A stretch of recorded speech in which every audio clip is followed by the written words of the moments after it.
Okay, hello and welcome. Today we're going to talk about the Fujifilm Finepix Z90. Released in 2011. It's a 14 megapixel camera with a CCD sensor and the video at AVI and motion JPEG. Let's see if you flip this down.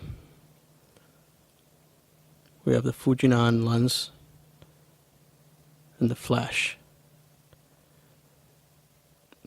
I like this little feature here. It turns off. It turns on. It's really handy. There's no other buttons to push. Okay, so on top we have the shutter button. Works decently. Never had a problem with it. And on here we have the movie button. You should push that and it starts filming. Alright, let's turn it around. Check out the menu. Startup screen. Okay, so this is a touch screen camera, which is nice. Right here's the menu icon.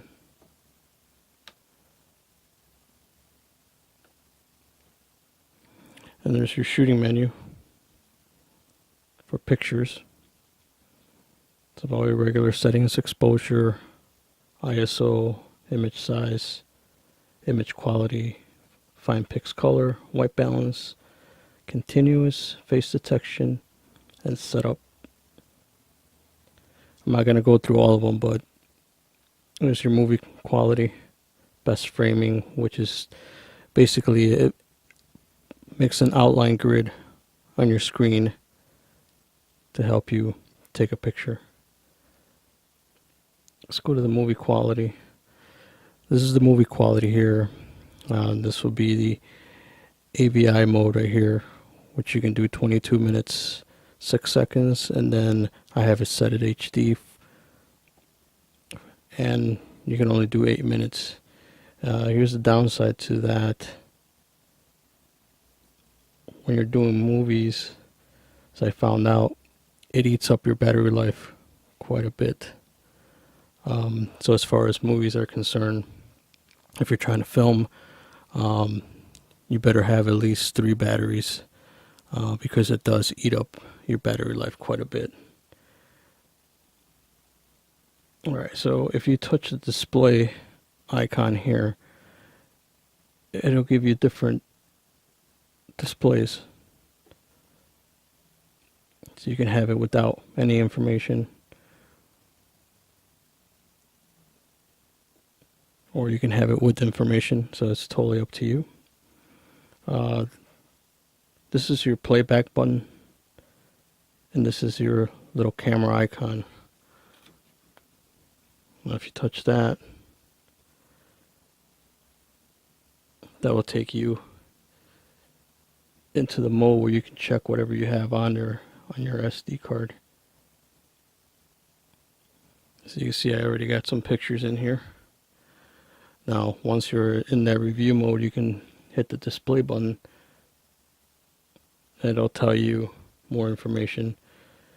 So it'll tell you the date, the time, your shutter speed, your f-stop, and then the ISO at 800. Now speaking of ISO, you can do 100 to 3200. Since I've been using it at 800, the picture quality is really bad, and that also goes for movie, which movie you don't really have control over that. As a matter of fact, you don't have control over a whole lot of menus. As far as if you shoot a DSLR, you have more control over your pictures. Okay, so if we go into menu, it's going to look a little different than the live menu. So you can see we have photo book assist, favorites, compare, search. You can edit, which I normally don't do. You can have slideshow. You You can protect your images, erase, setup, which is typical menu stuff for a lot of different cameras. You can make a copy, upload mark, and you have a silent mode.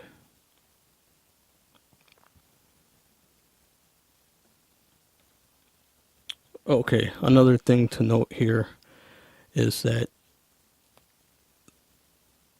the shutter button has a lever that you can zoom in and out. So if you wanted to zoom in, just push the lever. And you can also use that in a live situation. So if I get out of the, so I press the shutter button, you can zoom in. As you can hear, there's a little noise that goes with it. So you can zoom in and out using the little lever on the top. Okay. Here's another thing to note. The Finepix color, which I'll have examples after the video. You have your standard chrome, black and white, and sepia. And basically what that does is emulate the film stock of actual film from back before there was digital. So any of these, if you use it with your digital photo, it'll emulate the look of film, which is pretty good actually. So I'll have some examples of that after the video. Okay, moving on down. The tripod mount on this is not in a very good place as far as I'm concerned. As you can see here, it's a tripod mount. So the battery and SD card go in there, and what's going to happen is if you see that, if you have it on a tripod, you're not going to be able to access the battery or your SD card because it won't go down. And actually this is a very small tripod, and you still have, you can't open it all the way. So that's not a very good thing. Alright, you're going to have a separate charger for this, so if you want to charge your battery, it's a separate charger, which it'll come with it. By the way, this is an old camera, so you find it very cheap. Online, you can get it for almost like $30. Okay, so moving down to some other miscellaneous stuff. If you wanted to hook this up to a computer and get your pictures that way, this USB port is right there, which is a mini USB port. And if you buy your camera brand new, it should come with it. If not, you can definitely get it online for very cheap. There aren't too many other controls on the camera. This part is where you put your thumb to hold the camera to take your pictures. Another downside is if you're taking a photo, which I found out, if you're holding it somewhere like this, your thumb will show up. So that's also another bad part to it. But besides that, it's a very good camera in my opinion, especially if you don't want to use your phone, which most phones actually these days take way better pictures than this. But if you wanted to have just a dedicated camera that's small that you can just fit in your pocket, this will be a really good candidate in my opinion.